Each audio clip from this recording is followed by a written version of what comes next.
Tassho Pearce is a trailblazer in Hawaii's hip-hop scene, one of the first local rappers to gain national attention and make a splash on the global stage. Beyond the beats and rhymes is a story about hustle, persistence, dreaming big, and above all, staying true to who you are and where you're from. How shall I start? Like Moses, I'll part the seas, put next coast on the charts for you all to see. Hop on board, embark on this odyssey.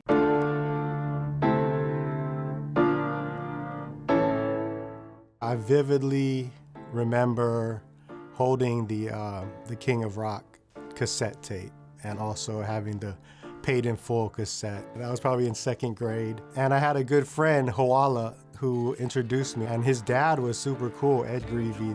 The coolest thing he ever did was actually change my whole life. Is they took me to a concert at Aloha Stadium, and it was Run DMC and ZZ Top, and it was amazing. He had everybody, for my Adidas, he had everyone, put their Adidas sneaker up in the air. I didn't have any Adidas at the time. I probably had like those kangaroos with the pockets in them, so I held up my shoe. Like that moment, I think that's what sparked it in the back of my mind. Like I remember that moment being crystallized in my mind. Just my first glimpse into the vibrant culture of hip hop, and it stuck with me.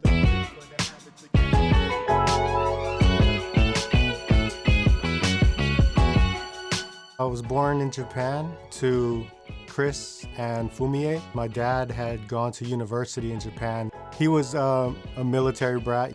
That's where my father met my mom, Fumie. They moved down to Okinawa, but not just Okinawa. It was like the super secluded, tiny island of Iriomote, and was basically a rice farmer, the only non-Japanese person in the village. There was a huge tsunami the day before my birth, and they had to take me on a boat to Ishigaki Island where they didn't have a hospital, so I was probably just, born on some tatami mats in some random tiny house on these islands of Ishigaki in Okinawa.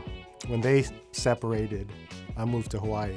I just spit into the beat fade, an immigrant from Japan, Issei. I passed the torch to my firstborn, Relay. I don't know what sparked it, but we would start spitting, freestyling with some of the homies from high school. Then I think we did a talent show at high school. It was the Brown Bags to Stardom. We didn't win, but the whole place lost their mind. It was me and Funky Malala performing. That was the birth of the crew. That became the Humanakas, put together a tape, and we pushed it. We went all the way out to the West Coast. Me, Taji, Mr. Rios, Fungi, Ha'o, and Ideal. We drove all the way from LA all the way up to the Bay Area and promoting the tape to everyone we could, try to drop it in as many record stores, and we were able to make some noise off of that. I remember we spent a whole summer up there. And I remember met LP from Koflo, Run the Jewels LP. Ended up going to KUSF Beat Sauce, and it was literally me and LP going back and forth, freestyling for 20, 25 minutes on the air. We went from having tapes to making CDs to making eventually vinyls. We took that to the Wake Up Show, and I don't know, I think that was actually our first cosign. I think the first thing they played was Tropical Deluxe, and the Wake Up Show was our Bible. We religiously listened. So when that came on, that was probably the second biggest pivotal moment in my hip hop evolution, to believe, okay, we can do this. Because knowing that everyone, in the hip hop community throughout the West Coast and wherever the Wake Up Show was broadcasted was hearing it. So eventually I made my way to the Wake Up Show and I did my thing. My second visit to the Wake Up Show, when we went on, it was me, Declaim, this kid Spontaneous, these are all underground LA, and Pharoah Monch, okay? And we're just going in a cypher. Everybody's taking turns. And I'm like, oh my God, that's Pharaoh Monch. You know what I mean? Like Pharaoh effing Monch, right? Like bugging out, but trying to stay calm and trying to, you know, do my verses as best as possible. This is super funny. This is like, nobody knows this, but like, you know, there's recordings of the freestyle, but while everyone was rapping, Pharaoh Monch was sitting at the table. He had like a Source magazine. He's like reading. He's like flipping through the pages while we're rapping, like just like, oh, these, you know, these crumbs. Like it was super like, okay, this is like GOAT level, and he's, you know, blessing us with his presence. But at the same time, it made me want to go harder. And actually, that freestyle ended up being pressed on vinyl on the Wake Up Show Best of Freestyles Volume 4. And it said like Tassho on there, which is weird because I wasn't even Tassho then. I was Akira 8, but maybe that was foreshadowing because I ended up, you know, using my name later. It was the proving ground. It was a hip hop staple. If you had an album, you needed to go there, whether you're Biggie, whether you're Tupac, whether you're Jay-Z, whether you're Eminem, you had to go there and you had to rap. Humanakas had already come and gone. We got to do some real big shows. We opened up for Wu-Tang Clan. We opened up for The Roots. I wanted to throw my hat in the ring and try to have a solo career. So my mission statement, my plan was to become the greatest hip hop artist that Hawaii had ever known. That just sounds kind of like lofty aspirations. And, you know, I don't know if I achieved that. You know, that's not for me to say. Somehow I connected with Rhett Maddox. He produced on my first album, Rhyme and Punishment. Now I had become Immerse, E-M-I-R-C. That was huge. We were working with an established artist, right? That had so much respect. We released Honolulu. Next coast flows profound. Ain't Hawaii 5-0, we own this town. The city with the golden sound. And Honolulu took off. Probably my biggest song to this day. Took it to the DJs. You would hear it on the radio 4 or 5 times at night on multiple radio stations. A big win for us in Hawaii for the hip hop scene. Definitely super proud of that record. Shout out Size One, shout out Beamer Brothers, you know, kind of sampled that Honolulu City Lights. I made a t-shirt to promote the record label, Flip the Bird, and that was like how I was able to like meet some of these artists. I kind of became like an ambassador or like a tour guide. Eventually, some of the biggest artists were spotted like wearing the brand. Got to kick it with one of my heroes, Redman, top 10 MCs of all time. But he took a picture in our Gucci bird. Next step, take it to the stores. You know, I put it in Kicks Hawaii, I put it in Lalo. Shout to Ian, shout to Todd and the guys and Ryan at Information. Now I have something I can stand on. I can go outside of Hawaii, take the brand in my backpack. I go to True in San Francisco, boom, they're carrying the brand. I go to Bodega in Boston, boom, they're carrying the brand. Literally just in my backpack, go to Ubic, you know, in Atlanta. You know, I would just literally go to the stores with my backpack. One of the biggest moments in meeting with Russell Simmons, we were able to do a collaboration with Run Athletics, which was, you know, of course, Run's footwear line. So from being a little like 8-year-old kid holding up my sneaker at Aloha Stadium, you know, wishing I had an Adidas, to like full circle coming around and like designing 4 sneakers for Run was like, you know, one of the greatest moments of my life. When Kanye came, the Touch the Sky tour, I was the only opening act. We had all Flip the Bird shirts on. Kanye was kind of watching and he's like, yo, those are sick shirts. So I had wanted to get him some gear. Like a month later, photo circulates and it's Kanye on stage at Wango Tango and he's rocking our 90s All-Star shirt. And it was crazy. Now we felt like, okay, we're 100% in the game. I gotta send a shout out to my dog. Tassho came all the way from Hawaii to check out the show when we recorded this album.